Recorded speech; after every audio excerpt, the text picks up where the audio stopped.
Hi everyone, welcome back to my channel. I'm Ashley Griffin, a Broadway performer, writer, and theater journalist. This is my co-host Poppy. Some of you have said that you want to see more Poppy, and I would love to show you more Poppy, but she does not always enjoy being a co-host. But I thought I could show you some of her best K-pop dancing in honor of today's video. Poppy dance. And we can do Thriller, because this is Thriller. Thriller night, you're fighting for you. Poppy, say hi. They love you. They love you, all your adoring fans. All your adoring fans. You're so brave. You're so brave. If you're new here, welcome. Don't forget to click the subscribe button for more content from your theatrical Hermione Granger. It really helps me grow my channel and make more content for all of you. So let's jump in.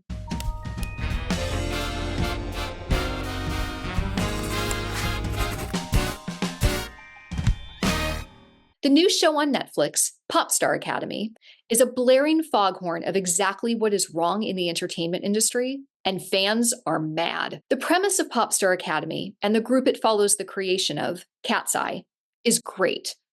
K-pop has dominated the music scene for years, not just in Korea where it was founded, but globally, though until now all K-pop groups have been created in Korea, to my knowledge. In 2022, K-pop, the Broadway musical, premiered at the Circle in the Square Theater, a testament to the obsession with the genre in the States. Blackpink and BTS, the current biggest K-pop girl and guy groups respectively, have broken world records. BTS currently has 23 Guinness World Records, have clothing collaborations with H&M and Hot Topic.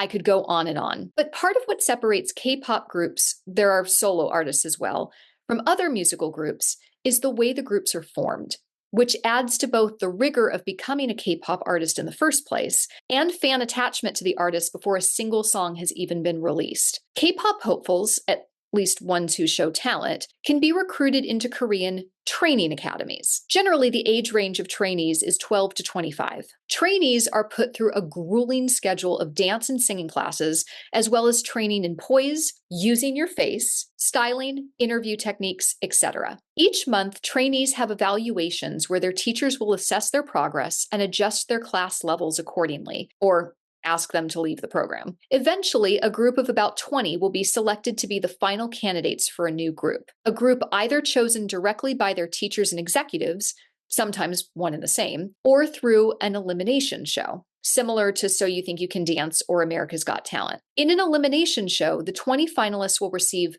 missions and then be kept or eliminated based on a combination of fan votes and executive preference. The idea is that this both gives fans a stake in and attachment to the group immediately, and allegedly tells the corporate suits what the fans want. In Popstar Academy, Korean and American producers are collaborating for the first time to bring the world a multi-ethnic K-pop group. Though there have been non-Koreans in K-pop groups before, to my knowledge, all K-pop idols, as successful K-pop artists are called, are of Asian descent and, most importantly, appearance. The girls competing on Popstar Academy come from a wide variety of racial and cultural backgrounds, from Indian to Brazilian to Black to white to American to refugees to, yes, Korean. While K-pop is ruled by groups that are at times a little disturbingly homogenized, especially between their constant hair, makeup, and styling changes, it's sometimes very hard to keep who's who straight in a K-pop group unless you're a hardcore fan. The contestants on this show represented all corners of the globe, not just in their cultural and ethnic background, but in their looks. The contestants were recruited from auditions and from social media. I'll come back to that in a bit. And then sent to a training camp in LA. Not everyone had to be stellar at everything. The idea behind forming a group is that everyone must be competent at everything, but each girl will bring something special. There will be the lead dancer, lead singer,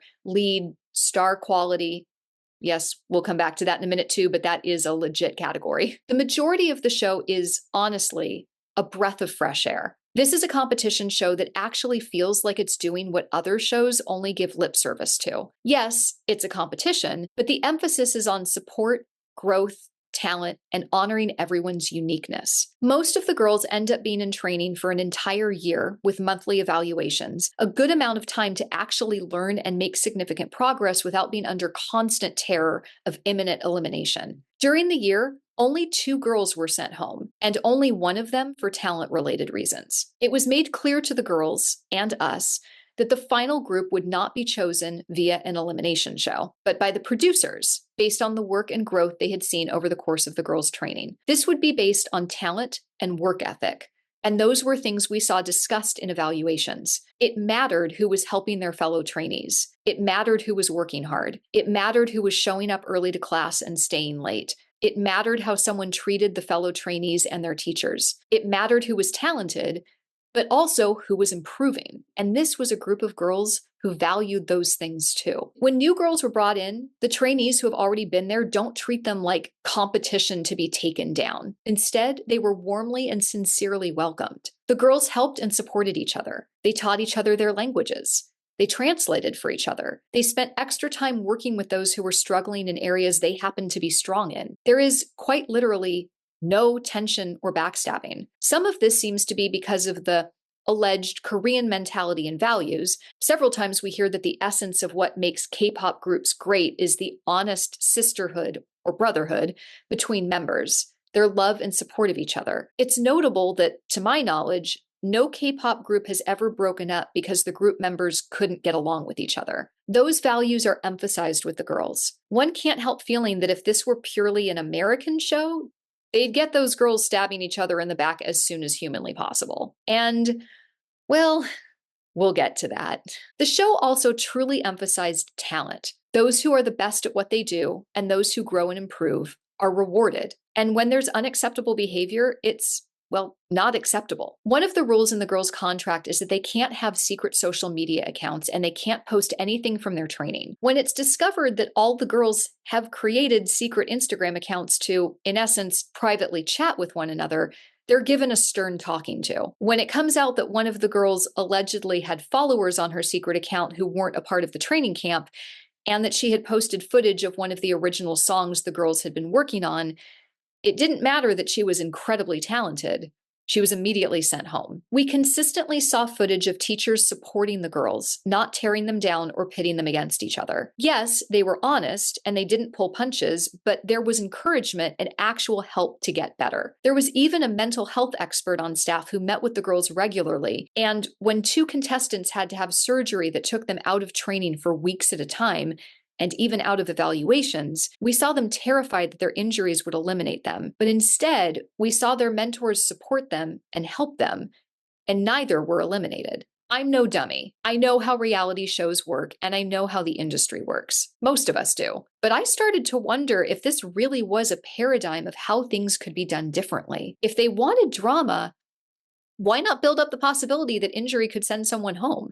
Surely there must have been some arguments with that many girls living together for so long, but not a single one was ever shown, which seemed to me to indicate that either those things honestly weren't happening, or that the team was being honest about their values and didn't support negative things being shown. But then the show took a dramatic turn. I want to be very clear. This is absolutely not about any of the girls or a dig at who ended up in the group. All of the girls on the show, everyone in contention, was incredibly talented, and I'm so happy for the girls who ultimately made it. Everyone on this show is deserving of success, and I know the final group is going to do some wonderful things. That being said, no matter who ultimately ended up in the group, the way they ended up there, meaning the way the show selected the final members, was not cool. It was suddenly announced that the group would in fact be chosen by an elimination show. When the girls found this out, they were stunned. The fact that there allegedly would not be an elimination show was a factor in some girls deciding whether to have even been a part of training or not. One trainee, 𝐬𝐮𝐬𝐫𝐤,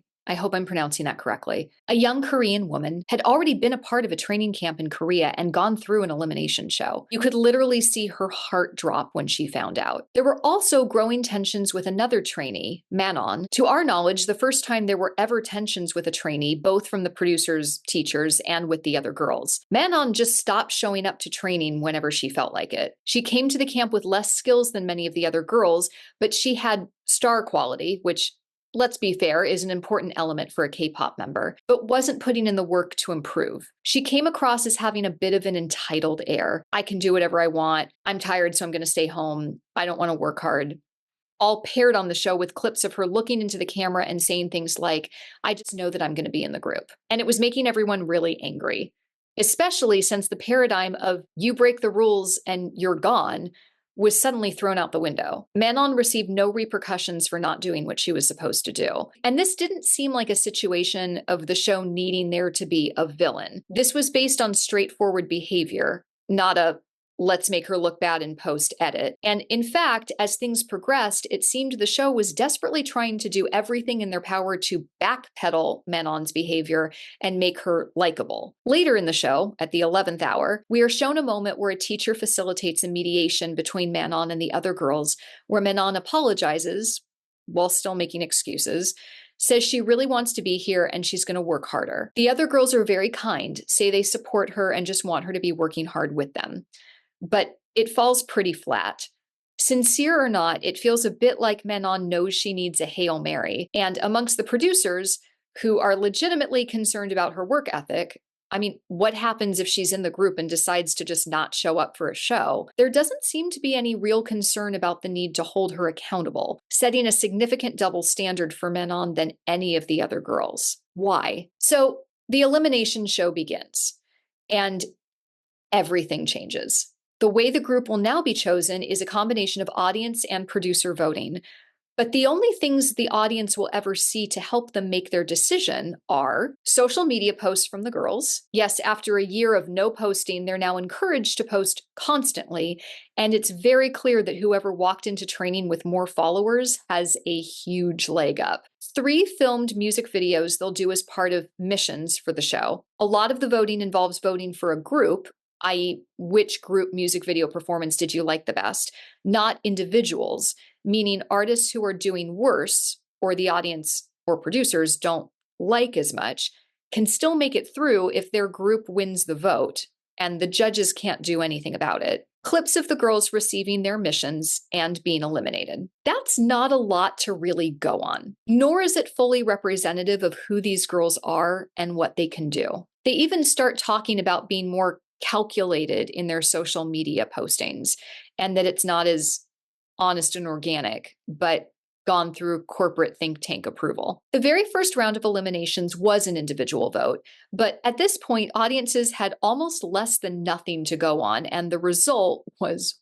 horrible. A perfect storm combination of audience members only getting a very narrow view of contestants with which to form an opinion, and the regular online trolls who decided this was a great moment to be as mean and nasty as possible. But it's important to note, the final decision was made by the judges, who allegedly just used the audience vote as input. One trainee, Adela, who was consistently rated in the top for her entire time in training and was known as the big sister to all the other girls, going out of her way to help and support them no matter what, was one of the first 2 girls to be eliminated. Despite the fact that she was always at the top during training, the producers made the decision to cut her because she happened to be the lowest ranked in audience voting.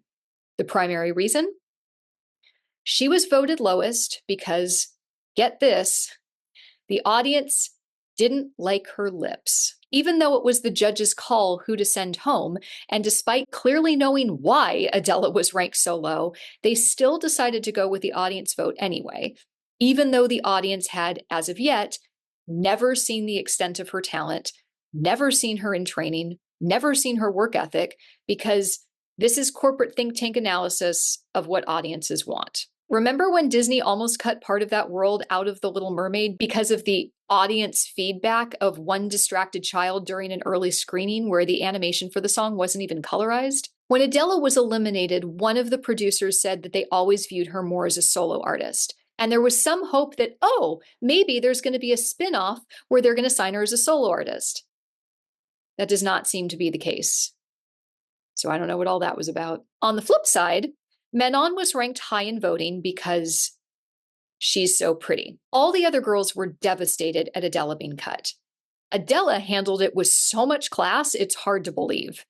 She gave a beautiful talk to the girls and even came back to visit them during the rest of the elimination show about how they were all incredible and talented, and that no matter what happened with this group, it would be okay because they were all stars and they would be successful no matter what. For their next mission, the girls were sent to Korea, where they recreated music videos from successful K-pop groups. Who was in which group was decided by the producers. Despite claims to be fair, the decks were clearly stacked. and the two music video groups who received the most votes would get immunity for the next elimination. And some people very clearly ended up getting immunity because their group as a whole carried them through. And this is where things start to get really insidious. At the next elimination, run by an AI voice on a TV screen, giving the whole thing a disturbing Squid Game feeling, commented on by the girls, interview clips were shown where the girls were asked which 5 trainees they would like to be in a group with. The girls looked shocked, both in the interview clips and live. Each girl was clearly very uncomfortable with the question and squirmed trying to get out of answering. Finally, it was revealed how many votes each girl had received from her fellow trainees, and you could feel all the love and goodwill in the room start to die. It was then revealed that the girls had been told multiple times that their answers to this question would not be filmed or shared in any way. Then they show an interview with one of the producers who looks dead into the camera and basically gives a villain's monologue about how people want drama and we have to manufacture it. Come on, we have to give the people what they want. Integrity be damned. The people who these girls had grown to trust and care about literally lied to their face and forced them to do something they felt uncomfortable with and something that would hurt others. Note to any future reality show contestants, if an interviewer ever says to you, it's okay, this isn't going to be shown, you are fully within your rights to say, well then, it won't matter if I don't answer, right? But some of these girls are as young as 14. How are they supposed to know or feel comfortable enough to stand up to their producers? It's worth noting that Manon only received 1 vote from her fellow contestants. Clearly, the trainees' feelings about who was the strongest, who they liked working with the most, didn't matter to the producers or really to most of the audience who was voting. If you watch the show closely, it's also pretty clear that they were lying to the audience about when the girls were singing live. One second they would be making a big deal about giving the girls vocal notes on the set of their music video shoots. The next there would be comments about how someone needed to re-record their part on the vocal track they'd be lip syncing to. There were no mics on the set at their music video shoots, and there were a lot of other red flags that things weren't as they seemed. Now, come on. No artist ever shoots a music video singing live. It wouldn't make any sense to. But the show is making a big deal of trying to convince an audience that that's exactly what's happening. And since all the audience had seen at this point is the music videos themselves, they're believing what's being said. The girls also put on a big show of being surprised when they received their mission assignments, but then we're told that they've been rehearsing these routines all year, very clearly knew exactly what they would be doing, and had a long time to prepare.